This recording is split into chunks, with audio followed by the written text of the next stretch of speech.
of landing a man on the moon and returning him safely to the Earth. Tranquility Base here. The Eagle has landed.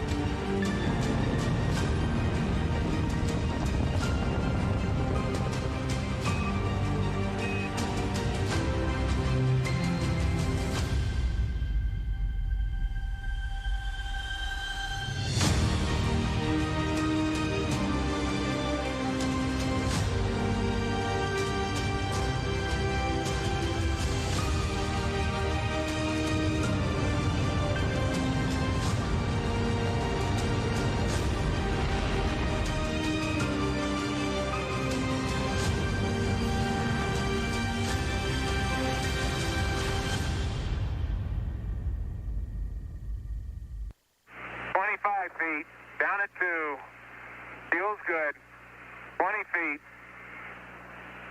going down at 2, 10 feet, 10 feet, contact, stop, push, engine stop, engine arm, proceed, command override off, boat control ahead, hold, pings auto. Okay, Houston, the Challenger has landed. Houston, you can tell America that Challenger is a Taurus Littrow.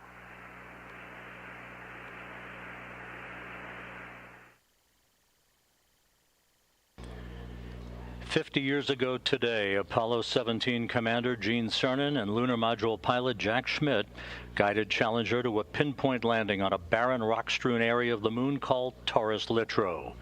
A half-century later, NASA's newest moon explorer, the Orion spacecraft, is barreling its way back home after circumnavigating the moon and beyond in an elliptical distant retrograde orbit, now less than 2 hours away from splashing down in the Pacific Ocean west of Baja, California, to complete its shakedown mission that has opened a new era of deep space exploration. Good morning from the Artemis Flight Control Room here at the Johnson Space Center in Houston and Mission Control, where the entry team of flight controllers is on duty, ready to bring Orion home to complete a 25-and-a-half-day mission.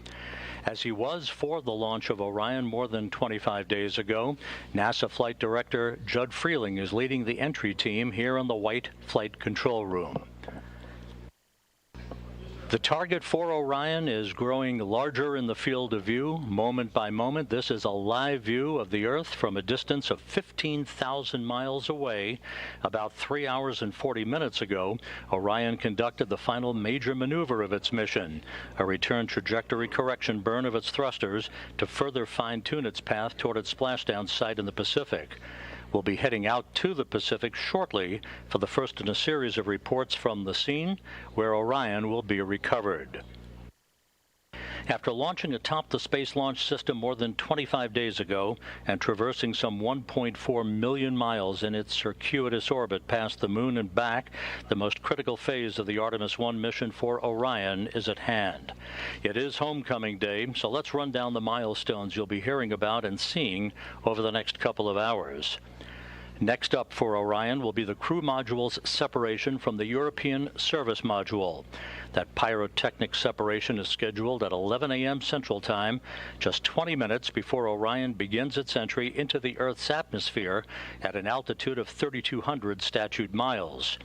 Now, we had planned for Orion to conduct a maneuver called the raise maneuver, a 16-second thruster firing to orient itself at the proper angle for its plunge back into the atmosphere. But the latest targeting for Orion from the flight dynamics folks here in Mission Control indicates such a precise trajectory for the spacecraft, it was determined that the raise maneuver was not required. That could still change following crew module, service module separation, but at the moment, the raise maneuver will not be required. The major objective of this mission is to test the spacecraft's heat shield against the searing heat of entry, where temperatures will build up to around 5,000 degrees Fahrenheit around Orion, half as hot as the outer surface of the Sun, twice as hot as the temperatures endured by returning space shuttles and other crew vehicles. Orion will perform what is called a skip entry, dipping into the atmosphere, then lifting out of the atmosphere and dipping back in like a flat rock skimming across a pond. This will provide aerobraking for the vehicle, will help to dissipate some of the vehicle's inertia, and will provide data needed in the future to select multiple splashdown sites for crewed missions. We are expecting 2 periods during entry when the buildup of heat-generated plasma around Orion will block communications and the receipt of data with flight controllers here in Houston.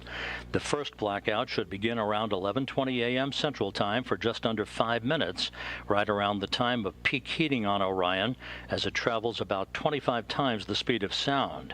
The second blackout period is expected around 11:29 a.m. Central Time for just under 3 minutes, right after the skip entry maneuver is complete. About 5 minutes after we regain communications with Orion, the pre-programmed commands stored on board will trigger the deployment of 3 parachutes at the top of Orion to pull the forward bay cover off of the crew module. That will initiate the sequential deployment of 2 drogue chutes and 3 pilot parachutes, followed by the 3 large main chutes to slow down Orion, enabling it to gently splash down in the Pacific. The current splashdown time, 11:39 and 42 seconds a.m. Central Time, 9:39 and 42 seconds a.m. Pacific Time. We'll be talking more about those parachutes shortly.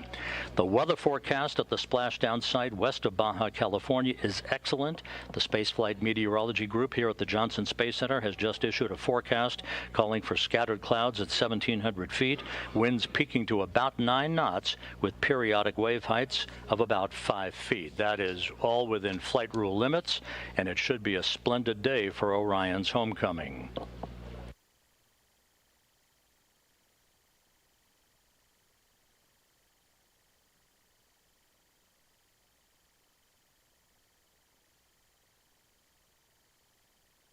Out in the Pacific, aboard the prime recovery ship, the USS Portland, embedded with the Kennedy Space Center's Exploration Ground Systems Recovery Team and the U.S. Navy, is my colleague from the Kennedy Space Center, Daryl Nail. Daryl, good morning to you, and as they say in the Navy, give us a sit rep on preparations out there.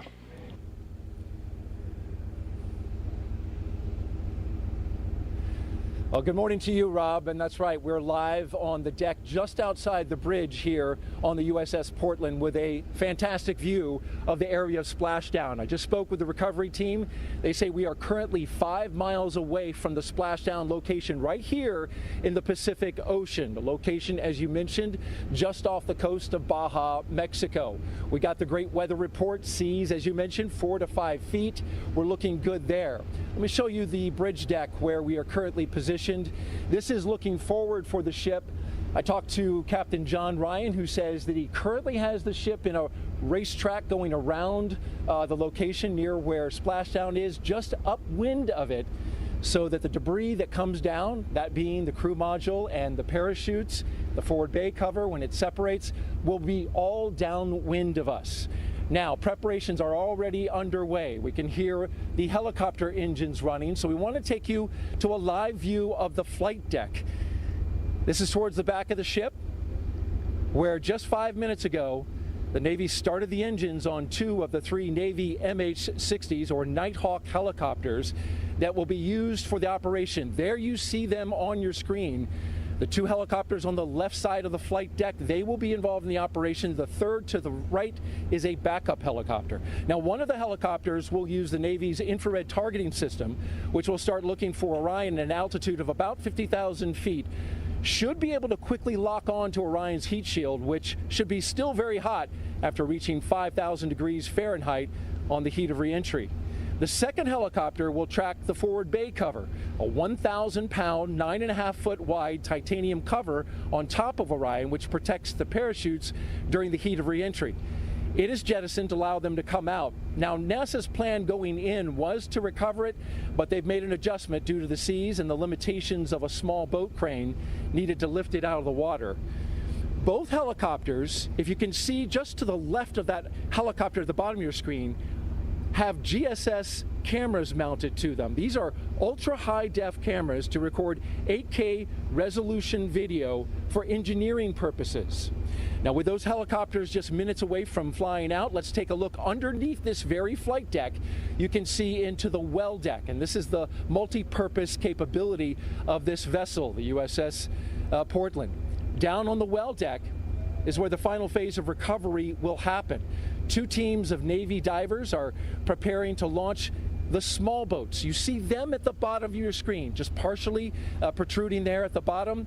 Those are inflatable boats that the Navy will use. 6 in all will pre-position themselves in the open sea to recover debris from the descent operation and then, of course, secure the Orion crew module itself. The Navy dive team will also take above water and underneath water photography of the heat shield before the crew module is moved. This is for all engineering purposes so they can see it freshly returned from space. Once the divers have Orion stabilized with tow ropes, you see that bright yellow structure right dead in the middle of your screen. That is the cradle that the boats and the winch lines will pull into position and put it right down on top of that cradle. They will flood that deck with water, roughly about 6 feet, and then with a careful choreography of winch line and lines being pulled and maintained by sailors, they'll put it in position for its ride back to San Diego. Now, coming up, we'll speak to one of the Navy divers who will be in the water helping. In fact, he's on deck standing by in just a few minutes. He's ready to go into the water. We'll get some words from him before he goes out on his assignment. Looking good on the ship right now. Rob, we'll send it back to you in Houston. Thanks, Daryl. And again, a live view from Orion as it continues its pinpoint journey back towards its splashdown site, not far from where you are out in the Pacific. We will be going back to Daryl Nail on the USS Portland frequently during the course of today's coverage. Orion is wrapping up, as we said earlier, a mission that will have spanned 1.4 million miles, having flown further away from Earth than any human-rated spacecraft designed to return humans to Earth. And of course, the big test that's coming up, the ultimate test of its heat shield that will repel temperatures that will build up around the base of Orion to about 5,000 degrees Fahrenheit at peak heating as Orion barrels back into the Earth's atmosphere. It has been an incredibly successful mission for the Orion spacecraft. We'll be talking to a variety of people about all that, officials and managers and engineers throughout the course of our coverage today. But for the moment, let's take a visual and interactive look at this mission with NASA's Philip Hargrove, who will use the moon board to explain it all. Yes, welcome to the moon board here at the Apollo Saturn V Center. It's been a super exciting month since the Artemis I launch. So let's take a look back at everything that happened just a few miles away from where I'm standing right now. Now on November 16th at 1:47 a.m., the SLS lifted off from Launch Pad 39B here at Kennedy Space Center, and it put on an incredible show for everybody watching here from the Space Coast. I can't even describe to you how amazing it was to watch that core stage. Those solid rocket boosters provide over 8 million pounds of thrust at liftoff. Now, those boosters and the core stage got us going from 0 to over 17,000 miles per hour in just about 8 minutes. And then once all that propellant was depleted, the responsibility was passed on to the interim cryogenic propulsion stage. Now, the first job of the ICPS was to perform a perigee raise maneuver. And this means that we're getting into a low Earth circular orbit that allows us to deploy those solar panels, start harvesting energy, and do systems checkouts to make sure that we are ready for our journey. And we stayed in that orbit for about 30 minutes, and then we did our translunar injection burn. This is the primary responsibility of the ICPS because it gives us the energy to escape low Earth orbit and commits us on a path out to the moon. Now, once it completed that burn, the ICPS separated from the Orion, and it performed one final burn to completely leave the Earth-Moon system. And after doing that, Orion was on its way out to the moon. So it spent about 4 days heading out towards the moon. And then we quickly dipped in about 60 miles above the surface of the moon and did an outbound powered flyby. Now, that powered flyby means that we're taking advantage of the speed we already have, the gravity of the moon, and the energy we get from the service module's engines in order to target our orbit. And the orbit that we were targeting is called a DRO, or a distant retrograde orbit. And what that means is that instead of moving counterclockwise relative to the Earth like the moon does naturally, we are moving clockwise. So we're going in this opposite direction. That's what retrograde means. And distant means that we are going farther away than we have with any human spacecraft before. We're orbiting about 38,000 miles above the surface of the moon. And this is a really convenient orbit because we're able to stay there without having to use a ton of fuel for station keeping. And it also provides a safe, efficient path back home when we're ready. So this allowed us to learn how to operate in deep space, one of the core tenets of this mission. And then once we were ready, we started our trip back home. So we performed one more powered flyby, this time targeting our return, where we lit up those engines as we dipped close to the surface of the moon. And then we began our return transit, which took about 7 days. And that leads us to today. So next time we'll talk a bit more about what that return looks like and what our entry is actually going to look like. But until then, back to you. Thank you, Philip. And again, a live view of Orion closing in on planet Earth, now about 11,000 miles away from Earth, as it continues a very, very precise trajectory for a splashdown that is scheduled at 11:39 and 42 seconds a.m. Central Time this morning. For Orion, launch from the Kennedy Space Center occurred on November 16th on the world's most powerful rocket, the Space Launch System. The first outbound powered flyby of the moon was performed 5 days later on November 21st, dipping to within about 81 miles of the lunar surface. That placed Orion on a very precise trajectory for its ultimate goal, that racetrack trajectory called the distant retrograde orbit, that would allow Orion the time and the space environment needed to test its mettle. 4 days later, Orion executed an engine firing to enter into that orbit, and the next day, Orion surpassed the record set during Apollo 13 52 years ago for the greatest distance ever traveled by a human-rated spacecraft designed to return humans to the Earth. On November 28th, Orion reached its farthest distance from the Earth, some 268,000 miles, before departing the distant retrograde orbit on December 1st. And this past Monday, Orion conducted a 3-minute, 27-second engine firing behind the moon to whip around Earth's closest neighbor for the final leg of its flight, passing to within 80 miles of the surface, turning for home, and its splashdown that is scheduled just 1 hour, 21 minutes, 44 seconds from now. The initial mission of the Artemis I program was always designed to be a test flight, wringing out all of the systems of the Space Launch System and the Orion spacecraft, and for more than 25 days it did just that, setting the stage for a crew to board an Orion vehicle for a trip around the moon in 2 years. So with that, out in the Pacific, where Orion will be splashing down not long from now, we're going to go back here in a moment to Daryl Nail, who's standing by with one of the first persons that will actually be in the water to execute the recovery and the securing of the Orion spacecraft. Daryl?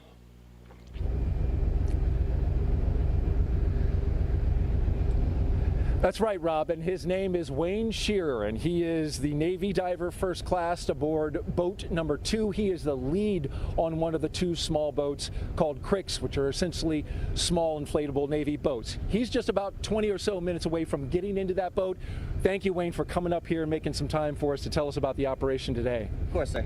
So tell me exactly how your team goes about securing this spacecraft after it comes back from space, splashes down the water just a few miles from us. Well, sequence of events are going to go splash down, wait 2 hours. We're going to do a hazard analysis, make sure there's no gas coming off of it. We're going to come up, take those pictures like you said earlier for those engineering purposes. Once that's done, then we put the what's called a pony collar on it, and then basically it's a sequence of events of pulling all those ropes out like you said earlier and pulling it into the well deck. Easy day. Easy day, and we know that there are certainly going to be some challenges, right? Seas are 4 to 5 foot currently, which is within your limit. Let's take a look now underneath the well deck to the boats that are currently being prepared. You're really literally going to be going down here and right to that boat after we conclude our interview. How will you manage the 4 to 5 foot seas with a bobbing spacecraft and bobbing inflatable boat with your team? Well, this is just another day in the park for us. You know, we've trained for the last 1.5 years for this. We've been in worse seas than this, recovering anything under the water. It's just different. Instead of recovering something from under the water, we're going to recover something that fell from the sky. You can see on our screen, those are the tip edges of your two inflatable boats. I imagine you'll be positioned somewhere towards the front or back? I'll be positioned toward the middle of the boat. Towards the middle of the boat. And as you do this operation, have you thought about just the importance of it? Reflecting that it is you who will be one of the first people to put your hands on a spacecraft that just came back from space. I mean, definitely, this is probably every kid's little dream, or every little kid's dream, to be able to do exactly what I'm doing today, you know, and I think I can speak for the whole dive team that we're honored to be part of history and to be part of something so monumentous, and just ready and excited to go out and do this. On a personal note, you and I were talking about how you got into the Navy and the dive team. What was it that motivated you to become a Navy diver, and then ultimately, now that you're on this operation, looking back at that choice? Well, February 2003 from Leesville, Louisiana, and I heard a loud boom outside my window one morning, and I ran outside and talked to my dad, and a few hours later we're watching the news, and unfortunately what we heard was the USS Columbia break up. So, you know, it was not a great thing to hear, but it kind of jump-started my career of like, hey, what do I want to do? And I wanted to be out there to help people, and the Navy just kind of fell into my lap, and, you know, 20 years later to be able to be part of history of the first next thing we flown into space like that is absolutely a dream come true for myself. Certainly a tragedy for NASA, one that has created many lessons learned for our agency, but interesting that it led you into this.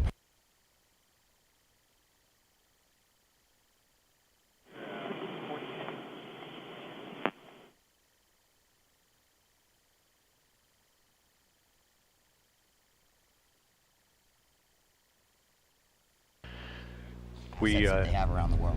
And briefly, Wayne, as you look out here to the Pacific Ocean, where you will literally be in the water in just a few minutes, will you be sharing any words with your team? Good luck, be safe, and let's be part of history. All right, we wish you the best. Wayne, thank you for taking the time, and good luck out there. Thank you, sir. Rob, we'll send it back to you. Thanks, Daryl. It looks like a great day out in the Pacific, west of Baja, California, where Orion is headed. And you can't beat this view, though. The view of the Earth, where Orion is headed, tried and true on a pinpoint course for a splashdown just 1 hour and 16 minutes from now. After Orion enters the Earth's atmosphere at the conclusion of this 25-and-a-half-day mission, the spacecraft is going to rely on a very heavily tested parachute system to slow down its speed and allow for a very gentle splashdown. Koki Machin, the chief engineer of Orion's parachute assembly system, now describes the process and the path to the certification of the parachute system.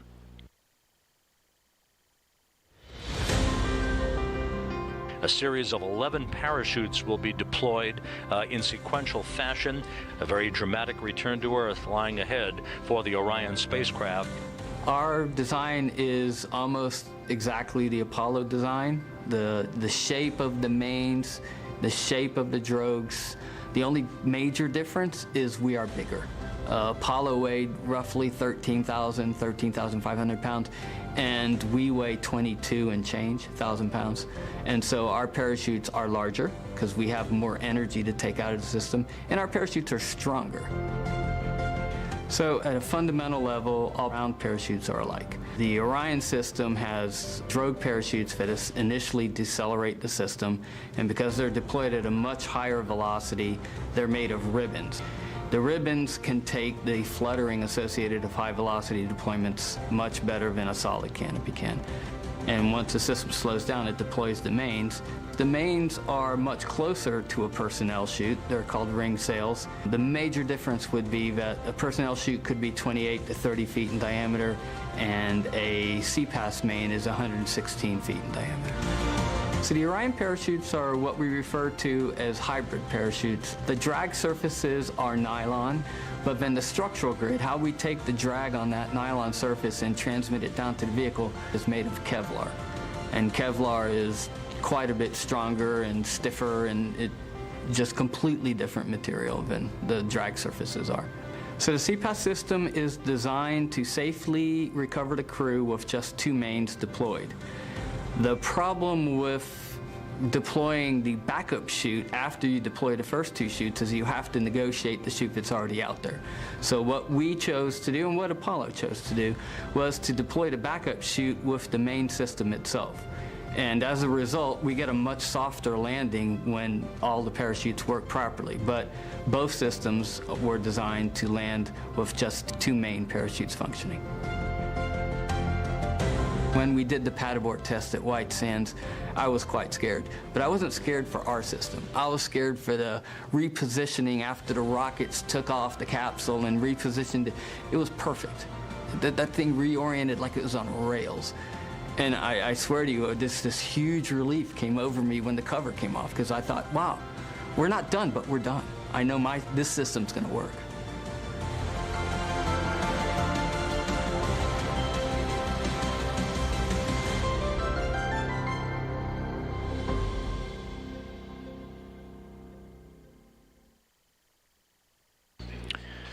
And there again, the view of the Earth. We're about 33 minutes away from the first big milestone that will be the separation of the crew module and the service module, signaling the beginning of Orion's entrance into the home stretch of its 1.4 million mile journey. With us at this hour is the Deputy Associate Administrator for Exploration Systems, Kathy Kerner. Kathy, thanks for joining us this morning. It's great to see you. Glad to be here. You know, this is a little bit of deja vu for you. You were a flight director in this room for a number of years. Your thoughts as Orion approaches the end of this maiden flight?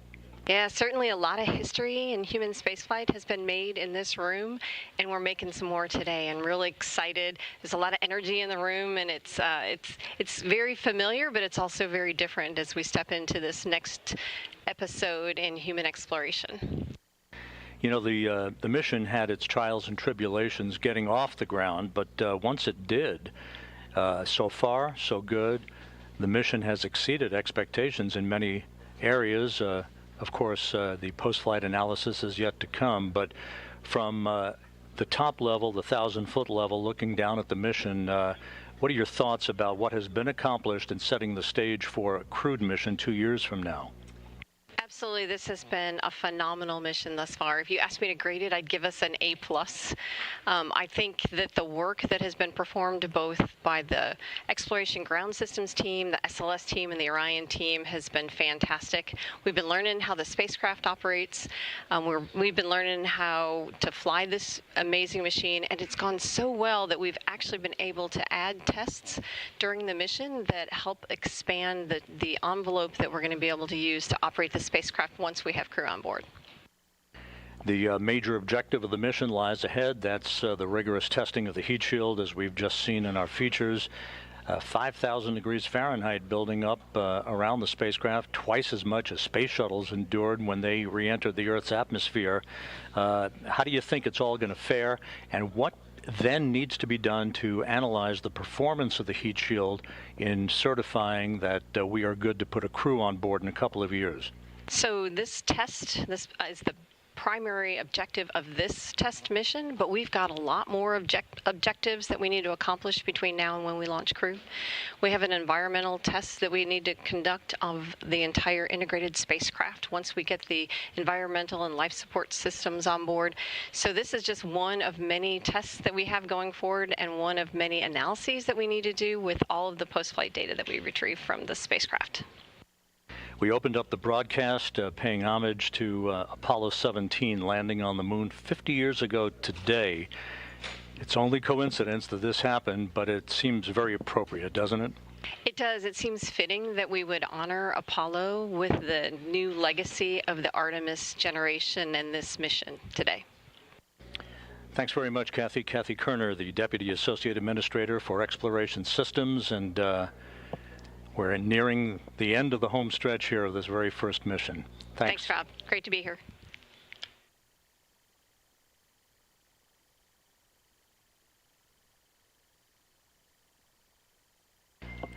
And as the Earth grows larger and larger in the field of view, Orion continues its trek back home with crew module, service module separation just 30 minutes from now. Entry interface just 20 minutes after that. In the meantime, let's go back out to the Pacific, the destination for Orion today, where Darrell Nail from the Kennedy Space Center, again embedded with the Exploration Ground Systems and Recovery teams, is standing by with Shannon Walker, NASA astronaut. Well operations. All hands uninvolved, staying clear of wing walls, vehicle storage areas. That's right, Rob. Shannon Walker, NASA astronaut, has been on board since we departed on Wednesday to come out to the site. Thank you for being here to take some time to talk to us amidst this important operation to recover the Orion crew module. Absolutely. I am happy to be here. So tell me a little bit about the reason you're here and what you're doing as you observe the operations today. Yeah, of course, we do not have crew on this capsule, but I am here because the next Artemis flight will have crew on it. And so we are starting the process of assessing how we're going to operate with crew. How do we extract the crew from the capsule? How do we get them to the ship safely? How do we do all the medical checks we want to do? So we're starting the process of getting ready for the next Artemis mission. And with this capsule being recovered today, it will be brought back. I imagine that the astronauts will be very interested in the data that comes off of it. This particular capsule has sensors all over it, more than any future capsule will have. Yeah, absolutely. So this is going to tell us what we need to do, change, modify for the next Artemis mission. On all flight quarter stations. The ship expects to read manned flight quarters at 0945. And what you're hearing are some announcements from the ship PA informing the crew at what stage in the operation we're at. I should mention that we just had helicopters, the MH-60s at the back of the flight deck just launched off and are in flight now to the recovery area. They play an important role here.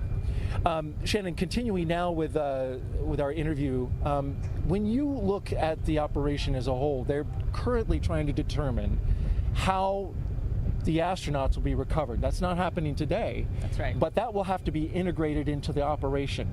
Do they come off immediately after the crew splashes down? Or there's an idea kicking around there to have them stay in the capsule and come to the back of the ship.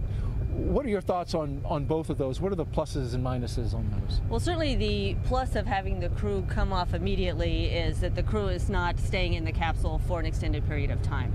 There'll be a time when we'll have to turn off the cooling in the capsule, which would mean the crew will start getting very warm in their suits. So it's better to get them off before that. Also, you'll probably see later the operations in the well deck. There are a lot of waves in there, and it's probably not going to be a fun ride for the crew to be in there. So you're right, we're looking at it. The actual, let's see, next summer, we're going to have another test run. We'll be out on a ship, and we will be looking at all the different methodologies for getting crew off the capsule. And may I ask what your particular favorite would be? I mean, I think you've already kind of indicated you're leaning more towards, let's get off the ship. Off immediately. Yeah, so I think we will probably, now don't quote me on this, but we'll probably extract the crew via helicopter from the capsule and helicopter them over to the ship. And as an astronaut, just briefly, when you come back from space, physically, you're in a condition where how would you describe it, physically and mentally? Yeah, so when we come back, we consider crew deconditioned. While on the space station, for example, we have lots of exercise, so we're really strong when we come back. It is still a big adjustment to being in Earth's gravity again. The lunar missions is kind of in the middle between what we did in the shuttle days and what we're doing on the space station. So we don't know exactly how the crew's going to feel, but they're going to be exhausted, and so their balance may be off a little bit, so it's better just to get them out of the capsule. As far as the mental side goes, I found that when I am back on Earth, it's just a huge sigh of relief in that somebody else is worrying all the details and I can just sit and relax a little bit.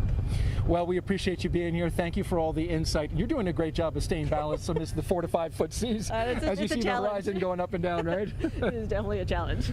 Thank you very much, Shannon. Rob, we'll send it back to you in Houston.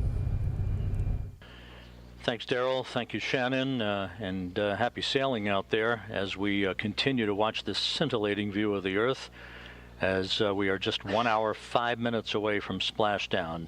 Now, as Shannon Walker alluded to in that interview with Darrell Nail on the USS Portland, we're going to be on the air here for a couple of hours after splashdown while a number of flight objectives and test objectives are being conducted, data gathering on the Orion spacecraft. But the whole recovery issue to get Orion into the well deck of the USS Portland is no small feat.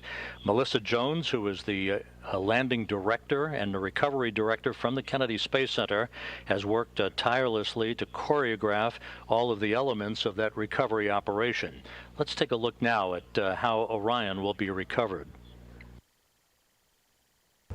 Today we are aboard the USS John P. Murtha, and behind me is a mock-up capsule of the Orion crew module, and we are training the team to be ready to do Artemis I recovery operations. My role as the NASA Recovery Director is to lead the interagency team that will recover the capsule. Ever since the Apollo program, NASA and the Navy have worked together to recover NASA's capsules in the water. So one of the huge benefits of working with the Navy is the fact that they're operational and we leverage their core competencies to bring the flight hardware and the crew back safely from the moon. On the Artemis I recovery day, my job will be to direct the team through the integrated operation to recover the capsule. The ship will get to the recovery location 24 hours before, and we will start launching weather balloons. And that data will go back to Houston and will help inform where we splash down.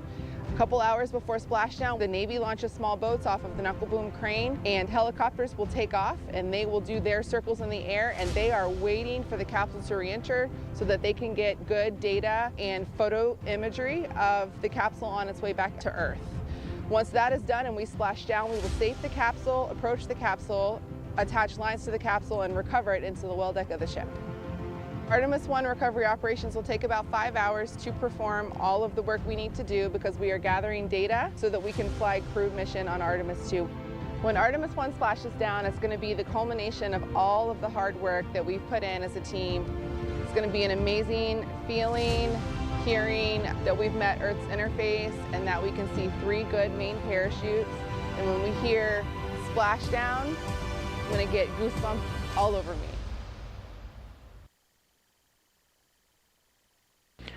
And again, that whole recovery operation will take several hours. We are going to remain on the air for at least 2 hours or so after splashdown so that we can bring you all the information regarding the initial safing of the vehicle and the test objectives that the flight control team here in Houston, led by Flight Director Judd Freeling, will be absorbing all of that data, mostly about the thermal conditions of the spacecraft, which will have come through some 5,000 degrees Fahrenheit in entry.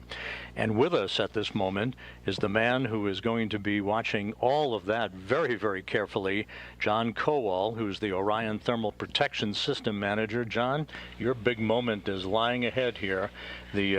The plunge back into the Earth's atmosphere. This is the moment of truth to test the heat shield. What kind of thermal environment are you expecting for Orion as it makes its way into the Earth's atmosphere and then back through the atmosphere itself? Yeah, so, as you mentioned, 5,000 degrees on the ship, but to back that up, how do we get there? So that vehicle still has all that energy that the launch rocket put into it during that first beautiful launch, right? So that gets converted into velocity. So we're going at 25,000 miles per hour, which is, how do you even fathom what that means? It's 7 miles per second. Wow. So all that energy, enough to power 4,000, 5,000 homes in a day, we have to get rid of it. And how do we do that? The vehicle comes slamming in to the atmosphere, starts trying to push the air up out of the way. That air is pushing back, the pressures go up, the temperatures go up. We're talking upwards of around 10,000 degrees Fahrenheit in the flow field.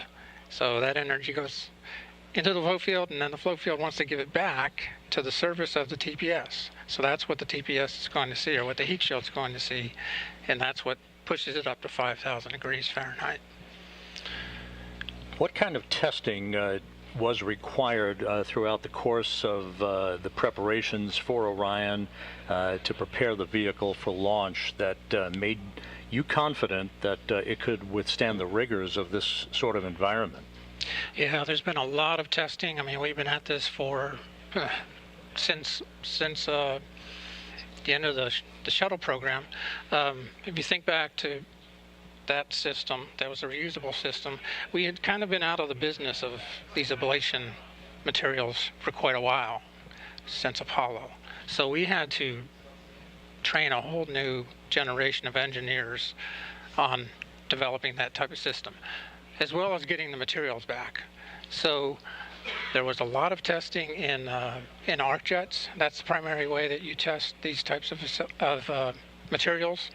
You can create these temperatures. It's like a wind tunnel with a lightning bolt going down the center of it, and that's how you create this high temperature plasma, and that gets impinged onto the test article. So we do a lot of materials testing. We've done quite a bit of testing of the system. You know, even though we're using the same material, the AVCoat that they used in Apollo, it's in a different form. And so we made it into blocks. Those blocks have seams that have to be filled. Those seams are always one of the areas that you want to test the most, is because that's where the problems happen. And so we've done a lot of testing there in the thermal. And also structurally, we've had to do a lot of testing to see how the AVCoat blocks interact with the structure underneath and make sure that it's all going to hold up to those loads.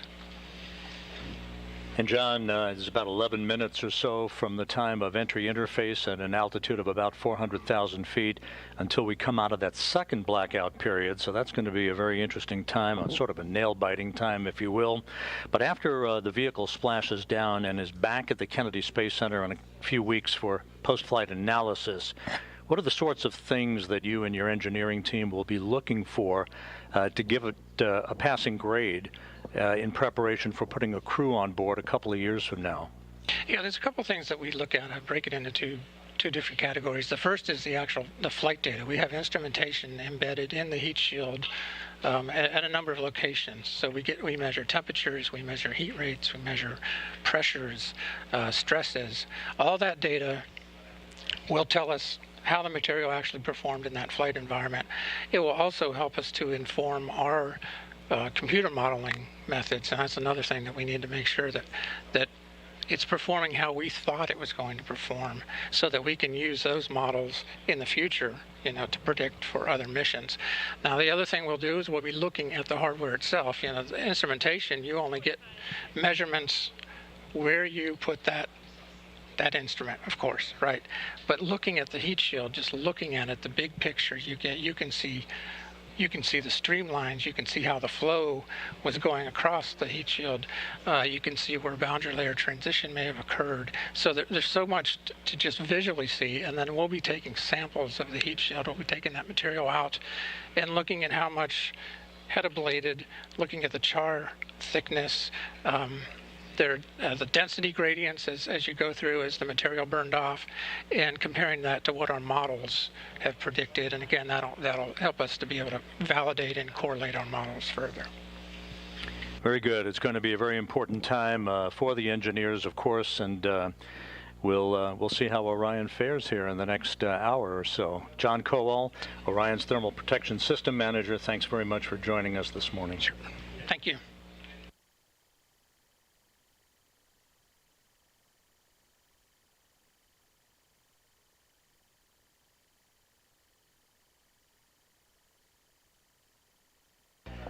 Now just 16 and a half minutes away from the separation of the crew module from the European service module. That will begin a trip hammer series of events as Orion begins the process of entering the Earth's atmosphere. Entry interface just 36 minutes away. So let's go back out to the Pacific Ocean west of Baja, where Daryl is on the USS Portland. Daryl?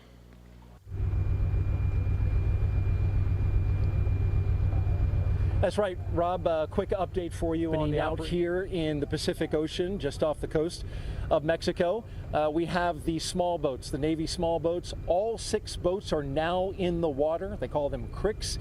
These are Navy boats that are inflatable, highly maneuverable. These are the ones that will actually put hands on the spacecraft in order to secure it and eventually get it tied to lines that brings it to the back of the ship and into the well deck.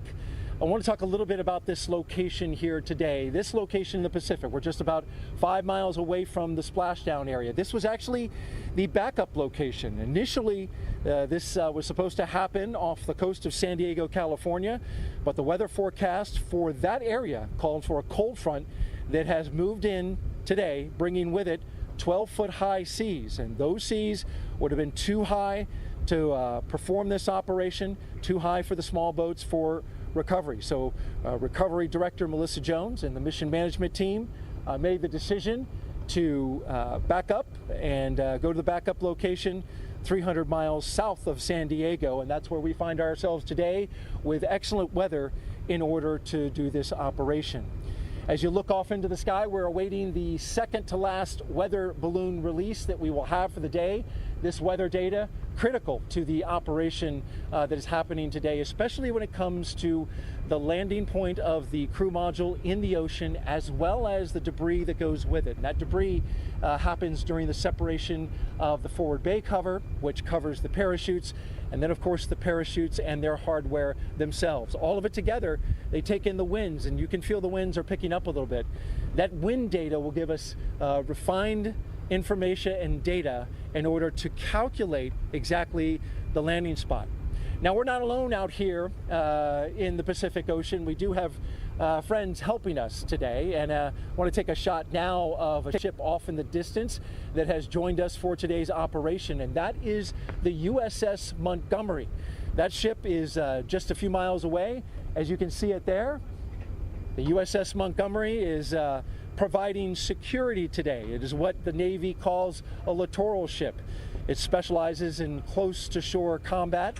It's highly maneuverable in that space. Today, though, it has a peaceful mission, and that is to provide security to this location during splashdown. So for the public safety, to prevent boats from coming in and around the area, as well as provide additional eyes to the sky in tracking Orion crew module as it comes down.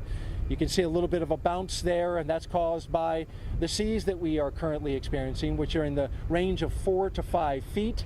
Those seas, closely tracked by our NASA team with the wave management system, wave monitoring system rather, they are closely monitoring the seas for the moment where we bring the Orion capsule into the well deck. That is a highly choreographed and very dynamic operation. With the seas being what they are, when those waves come into the well deck, it can create a very dynamic environment with waves splashing back and forth inside the well deck, and teams on ropes trying to stabilize Orion to get it in just the right position here on the ship to then allow the well deck to drain out, have the Orion crew module put in place for its ride back to San Diego. That's the latest from here on the USS Portland out in the Pacific Ocean. Rob will send it back to you. Thank you very much, Daryl. We can report that all of Orion's systems are performing magnificently at this hour. At an altitude of just under 6,000 nautical miles, we did lock up on the tracking and data relay satellite system. So Orion's telemetry is now being processed through the TDRS network. This worked in concert with the Deep Space Network throughout the course of the mission. And now that we're on TDRS the rest of the way, we'll be able to have real-time data through our tracking and data relay satellite system constellation. We're just 11.5 minutes away from crew module, service module separation, the first major milestone on the road home in this final phase of Orion's 25.5-day mission. So let's take a visual and interactive look at what is coming up for Orion's journey back to Earth. Let's go back to NASA's Philip Hargrove at the moon board.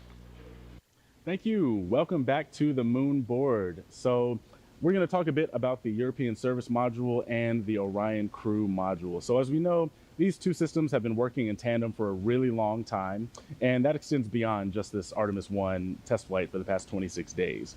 So back in 2019 was when they were first integrated and pieced together. In 2020 was when they were fully assembled, including the solar panels and the protective fairings that protected them during launch. And then they were finally attached to the launch abort system and made it on top of SLS in October of 2021, prior to, of course, launch on November 16th, just 26 days ago. So we know that one of the primary test objectives of this mission is to make sure that this heat shield at the bottom of the crew module is able to safely bring our astronauts home from deep space. Now, for reference, when we bring astronauts home from the International Space Station, they're coming in at about 17,000 miles per hour. But today, Orion is coming in at 25,000 miles per hour. So we're coming in way hotter, way faster than we have done before. So we need some new heat shield technology. And we also need some additional hardware in order to slow us down and make that really happen. So let's talk about what that looks like. So this forward segment of the Orion crew module is called the forward bay cover. And this section is actually designed to completely be pulled off by 3 parachutes. So we have 3 parachutes that's going to pull that off. We have 2 drogue parachutes that are going to come out after that to slow us down a bit. We have 3 pilot parachutes that are going to pull our mains out. And then the stars of the show are 3 main parachutes that measure up to 116 feet in diameter each. So that gives us 11 parachutes that it takes to get us safely back home. So now that we know a little bit about what that hardware looks like, we can take a look at what that journey actually looked like. So as we know, we had a 7-day return transit. And as we approached the Earth, the service module and the crew module separated from one another. And the service module is going to burn up in the atmosphere above the Pacific Ocean. As that happens, the Orion crew module is going to use its reaction control thrusters to do a 180 flip and point that heat shield towards the atmosphere as we target re-entry. So a really important phase here is entry interface. This is at an altitude of about 400,000 feet, and this is where we define a lot of our entry conditions, such as the flight path angle and the velocity. Now this is really important because if you come in at too shallow of an angle, you may bounce right off the atmosphere and not even re-enter. But if you come in too steeply, you're going to experience forces that are beyond the design of your spacecraft. So what we're going to do today is actually toe the line and do a nominal skip maneuver where we're actually going to bounce off once. That allows us to have a steeper re-entry, and that actually increases the heating, allowing us to really test the capability of that heat shield. And we will also be minimizing the G loading, which leads to a softer ride for the Moonican and in the future for our Artemis astronauts. Now, once we do that, the atmosphere is going to slow us down pretty significantly, but we'll still be going over 300 miles per hour. And then we will slow down to 20 miles per hour after that sequence of 11 parachute deployments. Now, once we splash down west of California, we will have these red inflatables that will make sure that no matter what orientation we hit the water at, we will be right side up. And then the USS Portland is going to recover the capsule and bring it back to the US Naval Station in San Diego. Now, there's a really large team comprised of US Navy, Air Force, NASA, contractors who worked really hard to prepare for today. So I am super excited to see them welcome Orion home. Back to you.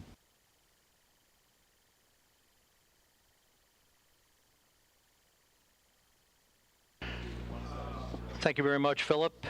We are coming up on the critical stuff leading up to Orion's return to Earth and its splashdown in the Pacific, just 7 minutes away now from crew module, service module separation.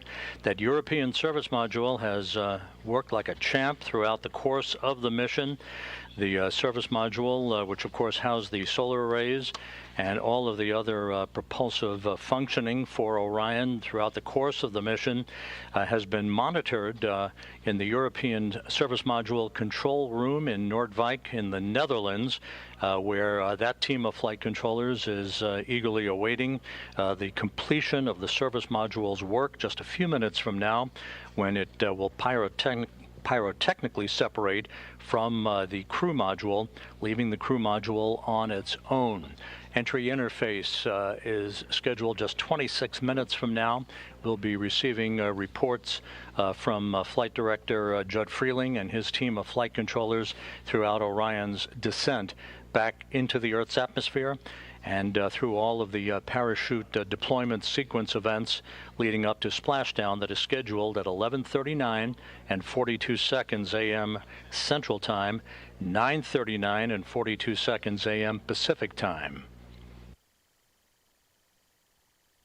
One thing worth noting is once Orion splashes down in the Pacific, it will stabilize in one of two positions, either pointed up, which is called stable 1, or pointed down in stable 2.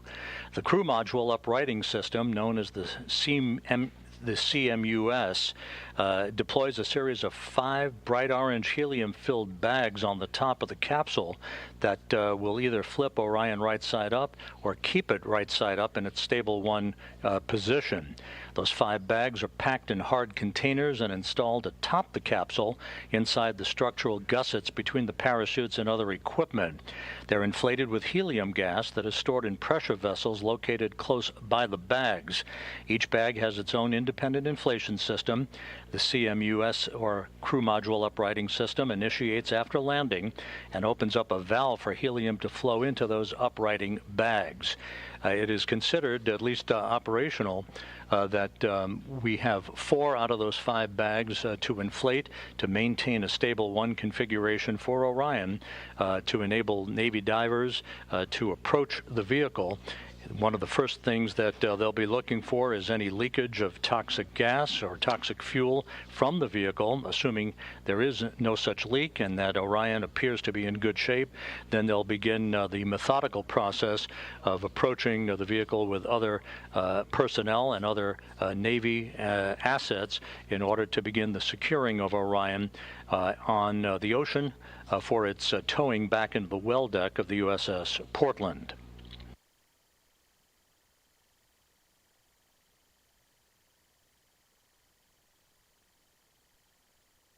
We're under 4 minutes now until the crew module and service module separate from one another. We'll be standing by for all of that. You can see in this telemetry-driven animation that Orion is currently traveling just under 17,000 miles an hour, just under 4,000 miles away from Earth, and a hefty 254,000 miles from the moon, which of course was its target, in distant retrograde orbit, flying around the moon for its outbound powered flyby at the beginning of the mission to move to a distance of some 268,000 miles away from Earth, farther than any human-rated spacecraft designed to return to Earth had ever been designed to do, surpassing the distance record established 52 years ago during the Apollo 13 mission.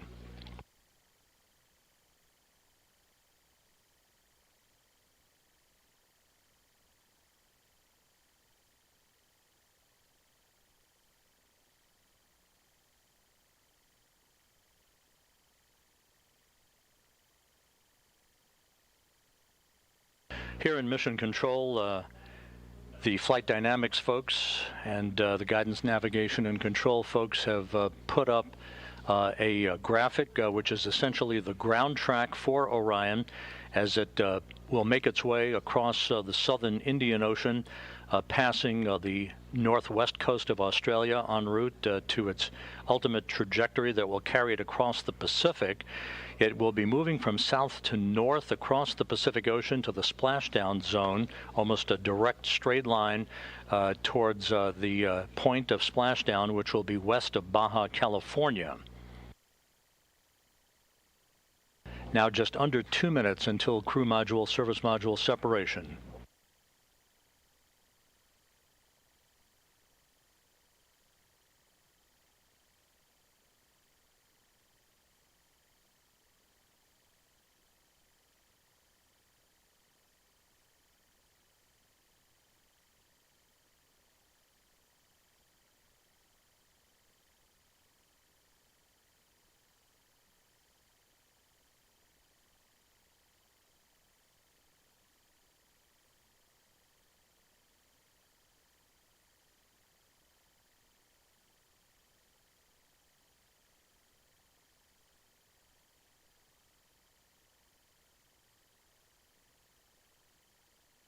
Now just 1 minute away from crew module, service module separation. We'll be standing by for confirmation of that from the Mechanical Systems Officer here at Mission Control.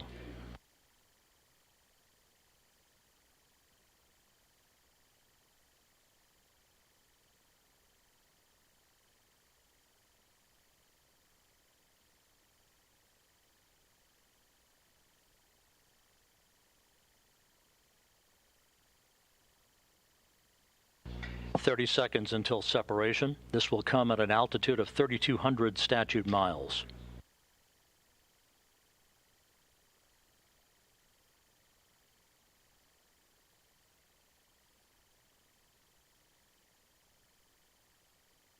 Ten seconds until set.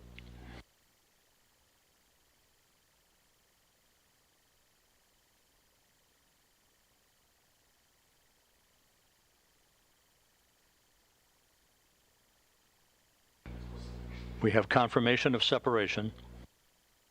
Orion flying on its own.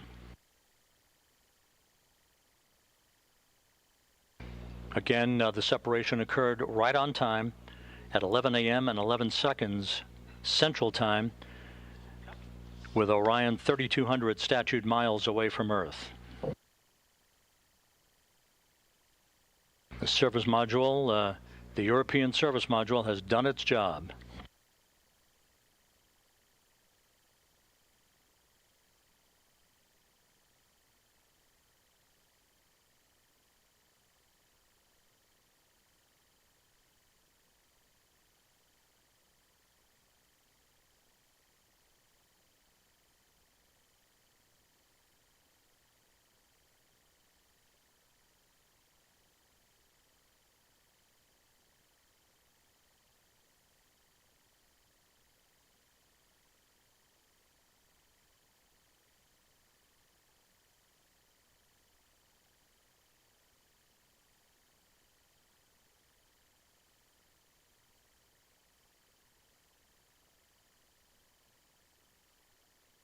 So with Orion flying on its own, we're about 18.5 minutes away now from the point of entry interface, where Orion will be put through its paces. This is where the heat shield will begin to feel the effects of peak heating of 5,000 degrees Fahrenheit on the heat shield, and the beginning of 2 blackout periods where the plasma around the vehicle will build up such that it will block data and communications between mission control and the spacecraft itself.